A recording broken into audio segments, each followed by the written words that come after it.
One-foot-flipper. Hi, Paige here, the 1-foot flipper. How's everybody been? I've had a lot of new viewers lately. This question has come up multiple times. Yes, I do only have 1 foot. I am a right leg above knee amputee, so in the house I operate in this wheelchair. And when I leave the house, I have a prosthetic leg that I can wear. It's too awkward to wear in the house because there's no place to walk in this house more than about 4 steps, and my fake knee sticks out so far past my real knee that it just actually makes it hard for me to get work done, so I only wear that outside of the house. Speaking of being tired of things, I think I'm suffering from a little bit of eBay fatigue right now, because I feel like I'm working and I'm doing fine, but I feel like I'm doing it towards no reward. Because I'm at a point right now in my life where this house is paid off. I have a fully funded emergency fund. Nothing's owed on anything. I don't need to do anything else right now. And the money just kind of keeps stacking up, but I'm nowhere near my goal of buying that next house. So it kind of feels like I'm really just beating myself up for nothing. So hopefully I can get past that. In fact, right now I'm probably one of the only people you're watching who's not trying to grow their store. I'm actually trying to shrink my store. I want to get my store completely down into my basement. Because right now my store takes up what should be the living room of my house. And then upstairs in the attic, we have what is theoretically a living room, but since I can't get up there easily, it just doesn't get used and things just get stored up there and piled on top of stuff. What I need to do is to get my whole business down in that basement, get that living room back down here so my family can enjoy having a living room on the main level. And if that requires shrinking my business, that's exactly what I'm going to do. And then maybe we can use that attic just for household storage and for death pile storage so I can still take advantage of big deals. But because of that, I think this is going to be a no sourcing summer for me. I went out last weekend to garage sales, and I've got Angie Resells and Rural Squirrel have an event coming up that I'm going to go to next weekend where there'll be a little bit of sourcing, but it's going to be at the Goodwill bins in St. Louis City on a weekend. So that's the busiest bins in the area at a peak time, and there's going to probably be 30 resellers there, so I don't actually expect to get anything. Maybe I'll bring home 1 or 2 items so I have something to show off. All right, let's get into our topic. 8 promotions that you can use on eBay to increase your sales. Number 1 is promoted listings. You'll see a lot of videos about promoted listings. I have a video about promoted listings. The biggest thing I want to say about promoted listings is you don't want to go overboard with it, and the easier it is to find your item on its own, the less promoted listings matter. Items with exact names, specific auto parts, specific books, things like that, they don't need promoted listings to sell at all. Not if your price is good in the first place. Promoted listings is really just to help those hard to search items stand out. And you don't have to hit that trending rate. That trending rate is not the average rate. That trending rate, I believe, is the trending rate to be on top. That's what you want to put if you want to rise to the top of the search for your item. It's not what everybody else is doing at all. All right, we'll put a few sales in the middle here. I sold this broken or needs repair Elmo Super 8 movie camera. I wish I would have thrown this item directly into the trash when I purchased it instead of selling it. I've probably got to clear $2 on this item at this point because it's been marked down so many times. This only sold for $7.19 now, mind you. And I probably answered 50 questions about it and had to drag it back out 50 times. And I probably paid $3 for it, and after fees I'm going to make $2. Not worth it at all. And in the barely worth it category, I sold this Sword in the Stone VHS Disney Black Diamond, $5.39 plus shipping. I do make money on my media mail shipping because it's based upon a rather pricey record mailer that only records get. All right, your next promotion you could use on eBay is Promoted Listings Advanced. I have one word about this. No. Promoted Listings Advanced is not for you at all. Promoted Listings Advanced is a pay-per-click ad setup, and that's not for me, that's not for you. That's for very large companies with super number crunching monkeys and 17 cousins in their basement doing all the math to the very penny about what they want to do. You don't want to use Promoted Listings Advanced at all. You'll probably just waste your entire ad budget and not sell a thing. It's not for you, it's for somebody else. Sold this How to Fly a Piper Cub for $8.99. This came out of a box of airplane magazines that I bought for, I believe it was $20. And the box is already long paid for itself, and I still have most of it. In fact, a lot of it hasn't even gone in from my draft bank yet. Sold this Millennium Corvette 3-pack. Box is kind of rough. $18.99. I bought this from Angie Resells live auction, I believe, for $8 or $7. I wasn't even looking to buy it to resell it. Just my wife and daughter always buy so many things from her auction, and I just wanted to get something I could stick in my background and not lose money on it when it eventually sold. And it did. And I am a crazy person. I listed the wrong thing that I sold. I sold this flying magazine for $8.99, not How to Fly a Piper Cub. I sold them both, but the flying magazine is what was the $8.99. The Piper Cub's somewhere further down the list.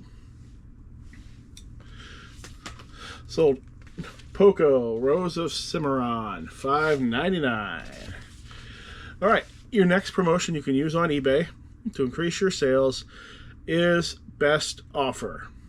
Check that little box. You turn on Best Offer on your listings, and people can send you offers. You can tune it to automatically reject offers below a certain area, a certain price, and to automatically accept offers of a certain price. I do not use this feature heavily because I personally usually have the best priced on eBay in the first place.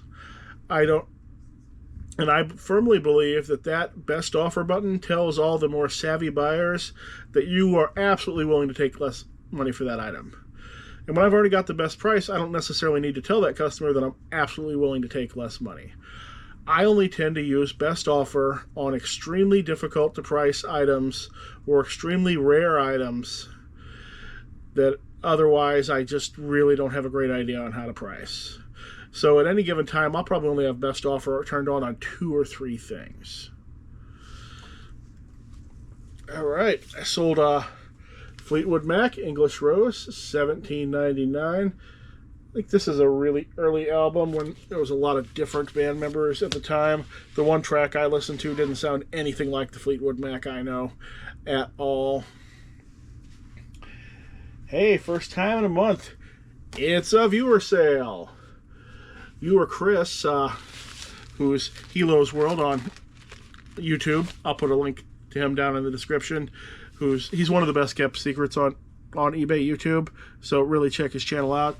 He bought 4 albums for a total of $60.96. Crocus, Heart Attack, Boston, Third Stage,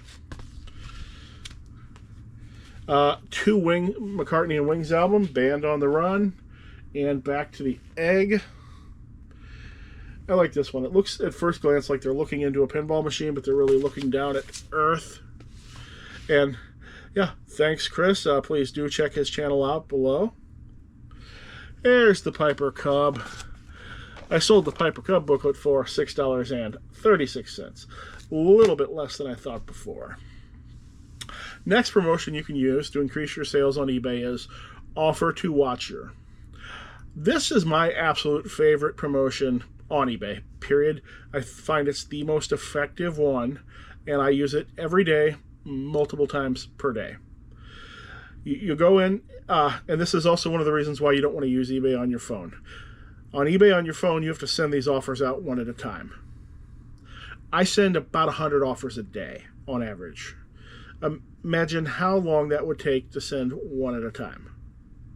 That alone, in just a month, would pay for a PC on your time. But I do offer to watcher every single day. What percentages or prices? It can vary. Usually it's just a bucket 10% off. Although if it's a brand new hot item that I've only had up for a few hours or a day, I might only do 5% off.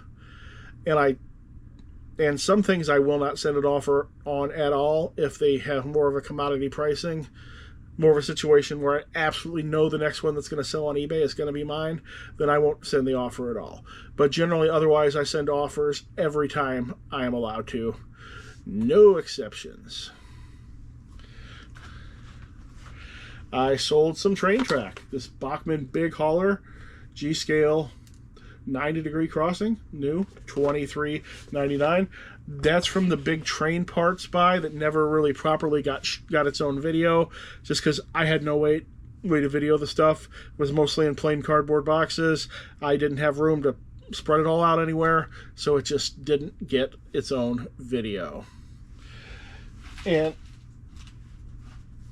Tina Turner passed away yesterday, and I knew it long before I saw any news stories about it, because every single Tina Turner album in my store sold in a period of 1 hour. They brought a total of 3 albums, total of $28.69. All right, your next thing you can do to increase your sales on eBay with promotions is sales. Now, for sales to, if you actually expect sales to work, it has to be a real sale. You see a lot of YouTubers and other sellers who have a continual fake sale. That doesn't do anything. That just creates more paperwork, bookwork, and more figuring out for them to do. If your real price on your item is $90 and then you price it for $100 and then immediately put a 10% off sale on it, you might as well just price it at $90.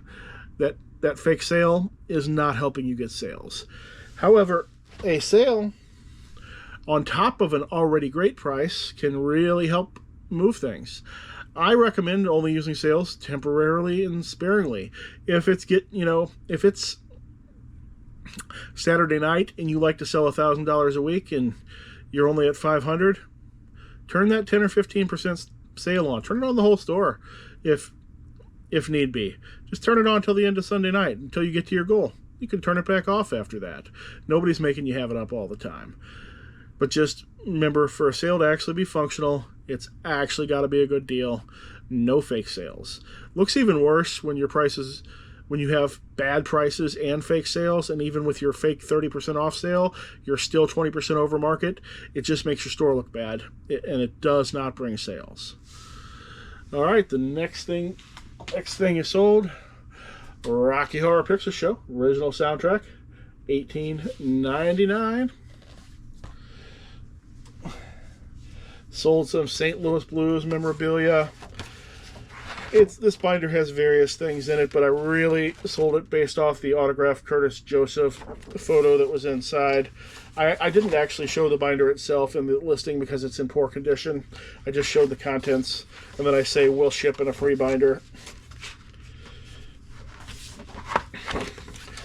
And on that, like on all my autographs, I put that I used to deal in autographed sports memorabilia. As a buyer, I'm confident that signature is real, and if it fails authentication, I'll give a full refund.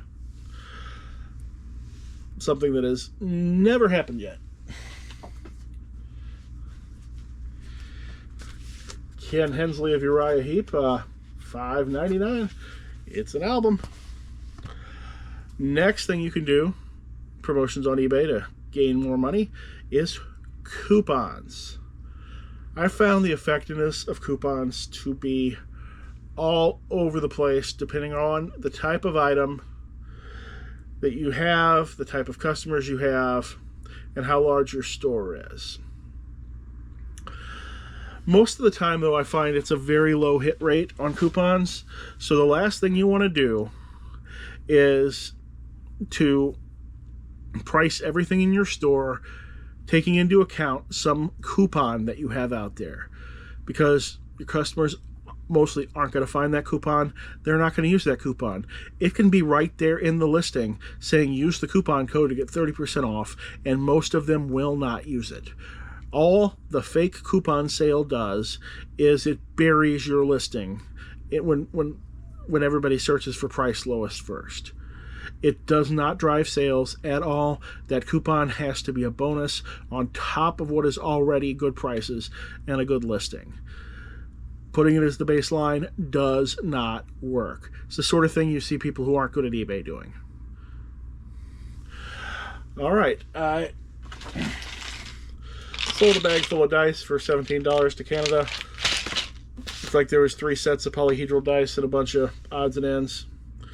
Nothing special. Sold a wooden stamp of angels for $3.99. I sold a Mon-Chi-Chi pencil holder, $3.59. I'll make a little bit of shipping on that though, because it doesn't weigh anything. I sold this Ken Griffey Jr. autographed baseball for $125. Will pass JSA or PSA. And like I was said in the other autograph things, I'm confident about that ball. If it fails authentication, I'll give a refund.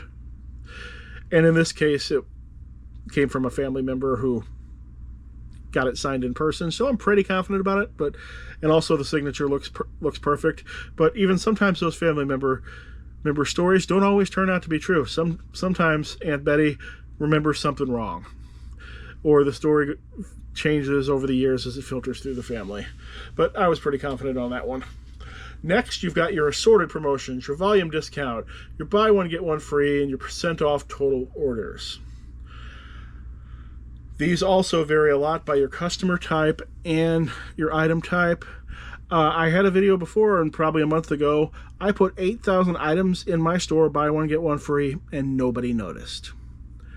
90% of the orders I was getting for those items, the people were still only selecting one item, not taking the free item at all. I believe really that these kind of promotions are not good on cheap impulse items. They are really only good on things that have some real price to them, so people might actually be looking around a way to get them cheaper. And for the most part, I think these things do better with specialists, where people might actually want to get multiple things in your store, or people who have consumables who can price these promotions into their items and figure all of that out. So in general, I don't find these to be very useful to the average picker at all. Let's see, what else did we sell? Sold a pair of shirts, Captain America logo, $4. This black shirt says just another sexy bald guy shirt, $8. That one had a stupid amount of watchers before it actually sold. Something like 20, 25 watchers. But I guess finally one of them could afford $8. Pair of Paul McCartney concert books sold for all of $5.66. And I sold one miniature, a Warhammer Space Marine Chaplain, $20.69. He's got a skull face. He's all scary looking. Pretty cool. All right, and the 8th and final promotion you can use on eBay to increase your sales is the store newsletter. In the past, I have not had great success with the store newsletter, even though I was a specialist, but I think that's because I specialized in magic cards, and collectible cards sell 100% based on price, or based on Timmy seeing it and not knowing the price. But that only works on the super cheap ones. The Timmy sales, 99 cents, $1.99 cards. Once it has an actual price, they sell all based on price. Nothing else. So my store newsletter didn't do very successful there. But I believe store newsletter do great if you have a focused specialty. so you've already got repeat customers who come back a lot, or if you're a big social media presence, if you're old school picker, if you're Dave the NC Flipper, oh no, Dave the ADH Dave, maybe I should stop mentioning him because he's just going to change his name again. And then all my old videos where I mentioned him are going to look bad again. But that store newsletter, I wouldn't put your time into it unless you were a specialist or a big social media seller. And that's all I've got for today. Thanks a lot for watching.